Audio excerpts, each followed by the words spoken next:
Hello అండి అందరికీ. ఎలా ఉన్నారు మీరందరూ? ఈరోజు మీకు నేను వాడుతున్నటువంటి చాపింగ్ బోర్డ్స్ గురించి, అలానే ఈ చాపింగ్ బోర్డ్స్‌లో ఏది బెస్ట్ అన్నది మీకు ఈరోజు నేను చెప్తాను. ఒకసారి చూడండి, మీకు గూడా యూజ్ అవుతుంది గదా! నేనైతే కొన్ని మార్పులు చేసుకున్నాను. అవి మీకు కూడా ఉపయోగం అని అనిపిస్తే ఫాలో అవ్వచ్చనమాట. ఫస్ట్ నేను ఈ దీనికన్నా ముందు నేను ప్లాస్టిక్ చాపింగ్ బోర్డ్ వాడేదాన్ని. ఆ ప్లాస్టిక్‌దేంటంటే మనం ఇలా కోసేటప్పుడు ప్లాస్టిక్ చిన్న చిన్న రవ్వలు నేను రావడం గమనించాననమాట. అవి మనం చేసే కూరగాయల్లో గబుక్కన వెళ్ళిపోయి అవి వంటల్లో కలిసిపోతాయి గదా! అది చాలా డేంజర్ అని చెప్పేసి దాన్ని పక్కన పెట్టేసి ఈ చెక్కదైతే నేను తీసుకున్నాను. చెక్కది మంచిది కదా అని చెప్పేసి నేను దీన్ని తీసుకున్నాననమాట. అయితే ఈ చెక్క దాని వల్ల కూడా కొన్ని ప్రాబ్లమ్స్ ఉన్నాయి. ఇది కూడా మనం ఇలా చేసినప్పుడు దీంట్లో కూడా చిన్న చిన్న రవ్వలు వస్తాయన్నమాట లైట్‌గా. ఇది చెక్కదే కాబట్టి అంత ప్రాబ్లమ్ ఏమి ఉండదు. కానీ దీన్ని మెయింటైన్ చేయడం చాలా కష్టం అనమాట. ఎట్లా అనంటే ఇది ఎప్పటికప్పుడు క్లీన్ చేసుకొని ఎండలో పెట్టుకోవాలి ముఖ్యంగా. ఎండలో పెట్టుకోకపోతే ఫంగస్ రావడము అట్లా ఉండడం ఉంటుంది.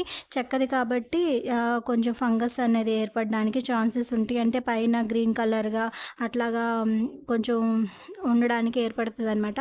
అది గాక ఇట్లా ఎక్కువ నీళ్ళల్లో నానబెట్టడం ద్వారా ఇది చూడండి ఎట్లా అయిపోయింది. ఈ చెక్క ఇట్లా ఊడిపోవడము కనిపిస్తుంది గదా! ఈ లోపల ఉన్నటువంటి ఈ చెక్క పార్ట్‌లు ఇట్లా చిన్న చిన్నగా ఊడిపోవడం అట్లా జరుగుతుందనమాట.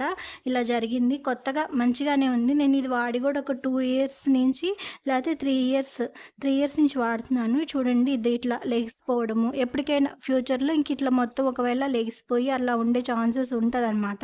ఈ చెక్క యూజ్ చేయడం వల్ల కూడా. అలానే గట్టిగా ఉంటది. బావుంటది. కానీ మెయింటైన్ చేయడం కొంచెం కష్టము.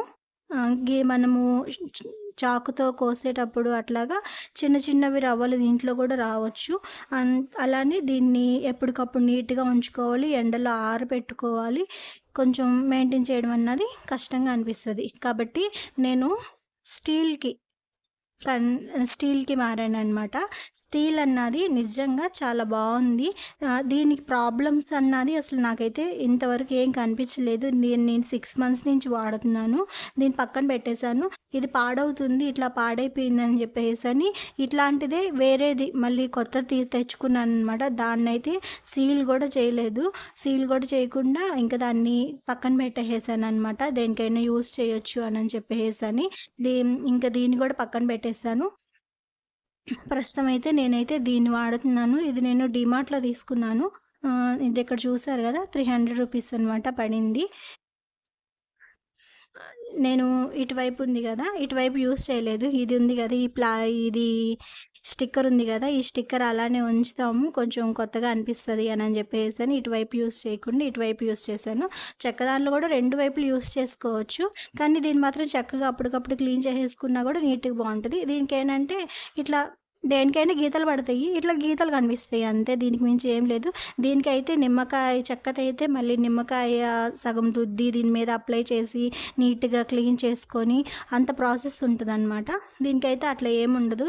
ఆహ్, కట్ చేసుకున్న వెంటనే నీట్‌గా క్లీన్ చేసేసుకొని ఎండలో పెట్టాల్సిన పని గూడా లేదు. చక్కగా కడిగేసేసుకొని ఒక క్లాత్ తీసుకొని తుడిచేసేసాము అనంటే ఇంక నీట్‌గా ఉంటదనమాట. ఎన్ని సంవత్సరాలైనా సరే ఇదైతే ఇంక పోనే పోదు. పర్మనెంట్ గూడా. ఇది పీసులు రావడము అట్లాంటి ఏముండదు గదా! హ్యాపీగా అనిపిస్తది. కాబట్టి కొంచెం మనీ ఎక్కువైనా ఇదెంతో నాకు గుర్తులేదు. 3 ఇయర్స్ అయిపోయింది గదా కొని. గుర్తులేదు. చెక్కది గూడా దాదాపు ఇంతే రేటు ఉన్నట్టుంది. రూ. 300 ఇది నేను తీసుకున్నప్పుడు. నేను తీసుకున్న తర్వాత ఆన్‌లైన్‌లో చూసాను. ఫ్లిప్‌కార్ట్‌లో గానీ, అమెజాన్ అందులో దొరకొచ్చేమో మరి. దీనికన్నా ఇంకొంచెం పెద్దదుందనమాట. రూ. 400 అంట. లేతే రూ. 450 ఉంటుందేమో. దీనికన్నా కొంచెం పెద్దది ఇంతవరకు ఉంటదనమాట. అది బావుందనిపించింది. ఎందుకంటే ఒకవేళ ఎక్కువ కూరగాయలు కోసినప్పుడు అట్లా ఇబ్బంది ఉండదు గదా! పెద్దగా ఎక్కువ ఉండదు గదా! ఇదైతే కొంచెమే కాబట్టి ఒక నలుగురు పర్సన్స్‌కి కట్ చేసుకోవడానికి అట్లా ఇబ్బంది అట్లా ప్రాబ్లమ్ ఉండదు. ఎక్కువ మంది ఉన్నప్పుడు మాత్రము ఇంక మాటికి షిప్ చేయడం అట్లా ఉంటది. అది దీనికన్నా కొంచెం పెద్దది తీసుకుంటే గనుక 400 రూపీస్ లేకపోతే 450 అనుకుంటా. అది తీసుకుంటే గనక చాలా బెస్ట్ అనిపిస్తది. కానీ మనము పెట్టుకునే కంఫర్ట్‌ని బట్టి కట్ చేసే దాన్ని బట్టి ఉంటదనమాట. దానికి ఇట్లా కొంచెం ఇట్లా ఇంతవరకు కొంచెం రేకులాగా ఇచ్చారనమాట. దాన్ని ఇట్లా చక్కగా కట్ చేసేసుకోవచ్చు. ఇట్లాంటిది స్టీల్‌దే అనమాట అది కూడా. ఎవరికి ఏది బావుంటది, ఏది మంచిది అన్నది ఆహ్ అర్థమయ్యిందనుకుంటున్నాను నేనైతే. నేనైతే ఇదైతే బెస్ట్ అనిపిస్తుంది. నాకైతే ఇది చాలా బెస్ట్‌గా అనిపిచ్చింది.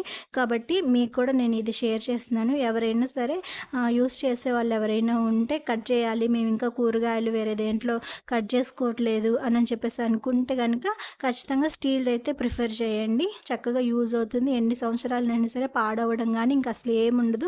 చెక్కు చెదరకుండా ఒక్కసారి కొన్నాము అంటే గనక లైఫ్ లాంగ్ ఉండిపోయిద్దనమాట. మనం తీసుకున్నది రూ. 1 ఎక్కువైనా కూడా లైఫ్ లాంగ్ ఉండిపోయే విధంగా తీసుకోవాలనమాట. అప్పుడే మనం కొంచెం మనీ సేవింగ్‌లో ఉంటుంది.